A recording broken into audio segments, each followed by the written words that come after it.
everyone. We're going to make a quick video today. Today, however, I do want to get into a topic that I think I haven't really seen discussed at length in the manosphere, and we're going to discuss it just briefly, but I think it's worth mentioning. Now, for any Americans listening that are subscribed to my channel, you guys know it's tax season. It's time to visit the tax man and see if we can't get back some of the money the government has taken from us over the year. At the very least, we hope we don't have to pay Uncle Sam any more than we already have. Now, I was talking to a friend of mine who just got his tax return back, and he'd had his first child this year. And when I asked him how much money he received from his return, it was a few $1,000s more than my tax return. Now, our incomes haven't changed. Last year, his tax return and my tax return were just about the same amount. Nothing has changed, except for the fact that he has reproduced and I have not. Because my friend chose to reproduce, Uncle Sam has deemed it appropriate to give him a tax break to the tune of several $1,000s. I obviously would benefit from several $1,000s, but I do not get this tax break. And why don't I get this tax break? Because I did the right thing. That is, I did not bring another human being into the world that I'm not financially ready for. Now, my friend has applied for and is receiving WIC, that is Women, Infant, and Children Benefits. He lives with his girlfriend. I was unaware that you would get WIC benefits if the father is currently cohabitating with the mother. But he has no reason to lie, and I believe him. But this is besides the point. The point is that my friend and his girlfriend are receiving WIC, that they had a child that they are not financially ready for, and the reward they receive for this irresponsibility is taxpayer dollars. What's more, when my wages are assessed by the government for taxable income, I and other single childless taxpayers are forced to subsidize this person's need to procreate even further by allowing him to keep more of his taxable income at my expense because he and she decided to have kids and I did not. Essentially, these people are a compounding burden on childless single men. It's like, for example, the cops who call me every year asking for donations when all they've ever done is write me tickets, and were never there the few times that I've actually needed and would have benefited from police assistance. Generally, in the manosphere, when it comes to pointing out taxpayer burdens that men face due to irresponsible procreators, we cite single mothers exclusively almost. But we have to face it, gentlemen, that in terms of the burden to the single male taxpayer, single mothers are only a portion of the problem. Now, I looked up the difference between how much a single tax-paying adult is expected to pay in comparison to a married couple with children. And now this article is what I found, and I'm going to read to you the relevant quotes here. It says, quote, "There are many reasons it pays to have a family. Most of them are not financial, except, that is, when it comes to federal income taxes." At CNN Money's request, the Tax Institute of H&R Block calculated the 2013 federal income tax bill of a dual-earner married couple with 2 young kids and compared it to the tax bill of a single person without kids. It was assumed that both the couple and the single person made $100,000 USD in wage income.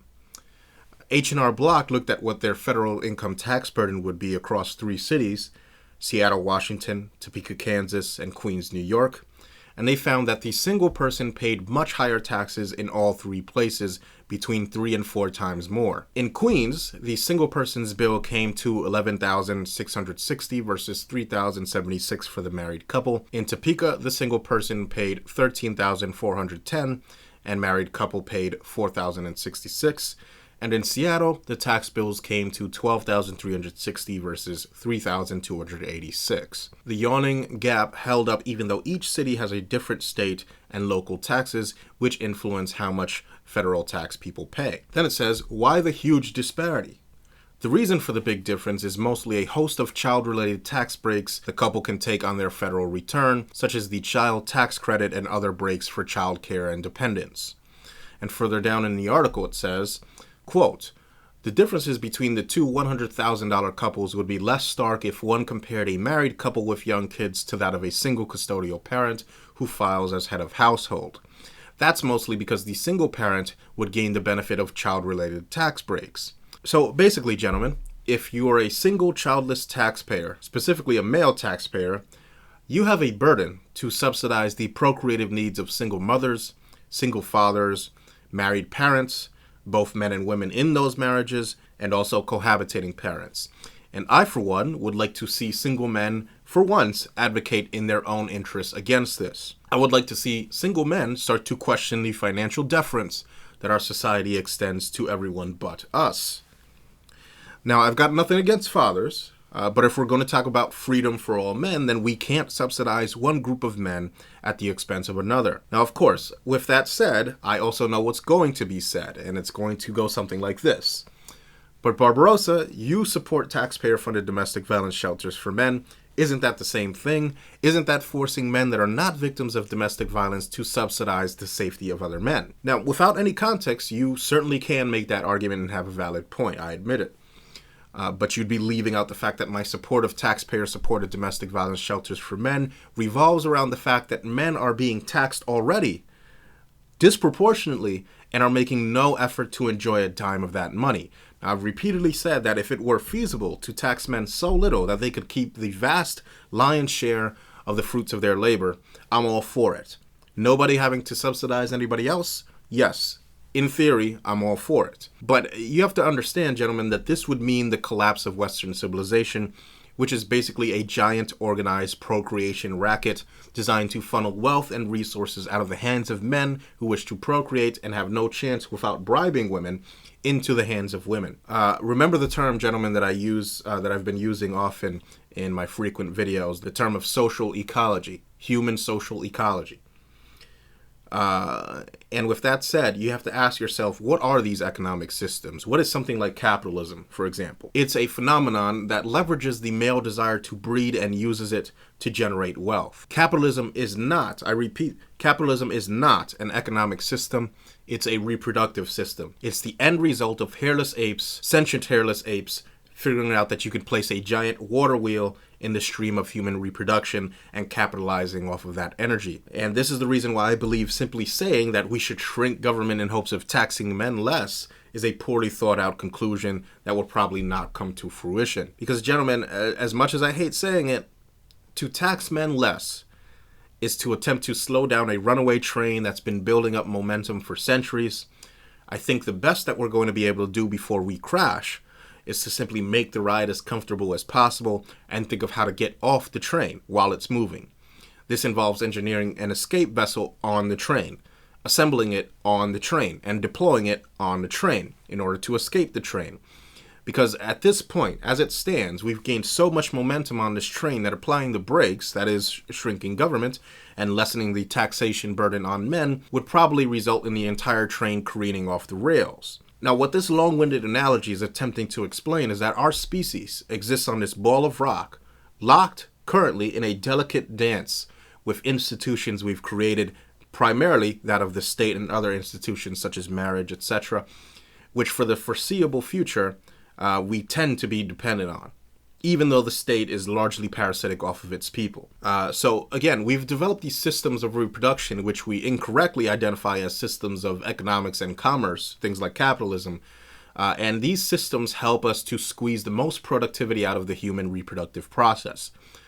Capitalism attempts to milk every drop of residual benefit out of human reproduction, but unfortunately it appears to have a limited capacity to build wealth since it revolves around the reproductive tug-of-war between men and women. Ultimately, I think capitalism tends to resemble a Ponzi scheme in which women demand more and more male labor for the cost of their reproduction. And as a result, male labor tends to become inflated and cheap. Again, concentrate on the term social ecology here. Human social ecology, that's what we're dealing with. The state is an institution that human beings unfortunately naturally build and always have naturally built. And this is the case from the first Neolithic tribes to the first tribal elders, all the way up to the first countries and nations, and even eventually institutions such as the United Nations or the European Union, which basically constitute continent or planet-spanning tribes or states and nations. Now, if we could observe a group of human beings, for example, stranded on an island, regardless of genetics or culture of the individuals in this group, the first thing you would see them do after acquiring basic shelter and sustenance is to start agreeing on codes of conduct, and then, and this is key, start to develop methods by which they can enforce those codes of conduct. So unfortunately for now, and I don't see any solution to this yet, The state is what we do, people. For some reason, it provides us a psychological sense of security and order as a species. So what we do need to focus on, gentlemen, is how to break this cycle of dependency on the state. And I believe that in order to do this, the first order of business should be breaking our dependency and sometimes reverence of the reproductive human process and examining it in as a detached and logical way as possible. Because again, the state is merely a manifestation of the human reproductive process. That's why the state is so obsessed in interfering with the human reproductive process after all. And an example of doing this is the not often talked about dynamic surrounding fathers as being sort of an economic penalty that some fathers burden the working class with simply by virtue of their procreative efforts. And of course, we just talked about this, the tax breaks that they get for reproduction, etc. But we're going to go a little bit more in depth here. As many of you know, I have a background in manufacturing. I'm not going to bore you with the details, but I started out as a low-level warehouse worker working like Bridgeport mills and things along those lines. I eventually progressed to a skilled machinist running multiple CNC machines. Finally, I was moved into the engineering department until I left.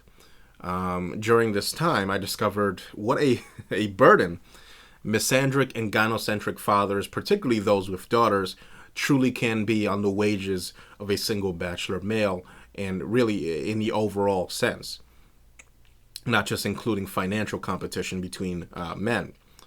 What I mean to say is that throughout my time working there, I was confronted over and over by a certain archetype of fatherhood, right? The type of man who, after reproducing, has overextended himself so thoroughly that he's left himself or found himself walking kind of an economic tightrope. That this person excels at his job is not due to some sort of desire to become skilled at his job, but out of fear, right? It's out of fear that if he doesn't do his job just right and to management's exact specifications, he will be fired and he will no longer be able to afford to keep his wife in the lifestyle she's accustomed to. The wife, of course, will almost invariably be some sort of stay-at-home kept woman, ranging from a complete dependent to a partial part-time worker dependent. Now, the individual fathers who were in this situation, they tended to sometimes excel at their job. Again, not due to any desire to become proficient at their jobs, and then eventually leverage that proficiency into a higher wage. These men would become proficient at their jobs out of a fear of getting fired,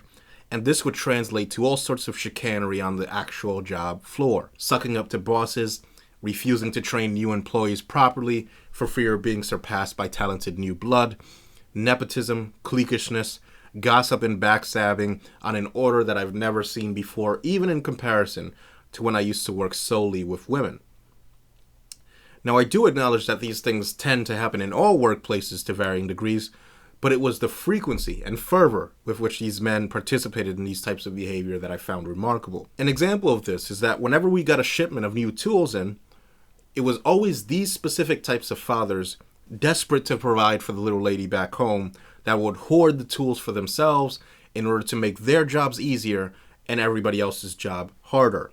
We actually caught them multiple times hiding tools, and these men, you see, if you've ever had the displeasure of working with them, these men will never unionize. These men will never go on strike in opposition to unfair working conditions. They'll never negotiate for higher wages. They're the ones that are most likely to be the ones that don't work as hard when they can get away with it, but get by shit-talking other employees to the boss behind your back. They're the type to bust their asses for peanuts when the boss is looking, so to speak, so that maybe, just maybe, the boss will eventually, after years of this, give him a measly supervisory position where they end up making just, slightly more than everybody else that isn't willing to sell out like they did. And on top of this, the employer knows that it's cheaper to give these desperate guys who fuck their lives over for pussy and offspring they can't afford. They know that it's cheaper to give them a little extra and not give anybody else anything, knowing that they can count on these idiots to work themselves to the bone for shit pay because they have a woman back home to support and they're desperate. These guys, gentlemen, watch out for them. They decrease your wages, and oddly enough, these are usually the first guys to bitch about something like illegal immigrants stifling wages with cheap labor, never realizing the fact that, your average Mexican immigrant is likely cheap labor, due in part to the very same reasons They are slightly less cheap labor. And of course, that is the need to provide for women and children. And frankly, this doesn't just occur in the general dominance hierarchy, this male versus male dynamic. It's not simply a byproduct of male versus male competition for the chance at reproduction that we're dealing with here. And in hopes of showing you this, I wish to bring to your attention the following article titled, quote, "Identifying Judicial Empathy. Does having daughters cause judges to rule for women's issues?" The article says, quote, "In this article, we consider whether personal relationships can affect the way judges decide cases. To do so, we leverage the natural experiment of a child's gender to identify the effect of having daughters on the votes of judges. Using new data on the family lives of the U.S. Courts of Appeals judges, we find that conditional on the number of children a judge has, judges with daughters consistently vote in a more feminist fashion on gender issues than judges who have only sons. This result survives a number of robustness tests and appears to be driven primarily by Republican judges. More broadly, this result demonstrates that personal experiences influence how judges make decisions, and this is the first article to show that empathy may indeed be a component in how judges decide cases." End quote. Isn't that fascinating? So again, gentlemen, we're going to stop here and we're going to talk about this in further detail. So perhaps we can research more into this, gentlemen, because I think it can certainly contribute to our understanding of, for example, the male-female sentencing disparity. But ultimately, as we all know, this is a form of gynocentrism. This is the same form of gynocentrism that allows fathers with daughters to perpetuate the meme of the overprotective father who tells his daughter's boyfriends, how many guns and shovels he owns right before they go on a prom date or something along those lines, right? Which is a veiled, kind of joking, but not really joking threat of violence. And it's the act of the father criminalizing the male sex drive, that is, his own male sex drive, that he once had toward a girl his own daughter's age just a few decades ago. So we're going to leave it at that for now, gentlemen, but definitely we're going to talk more about this in depth. Please check out my site. That is sheddingoftheego.com. That's going to be in the description box, and we're going to talk more about the book very soon. Thanks for listening.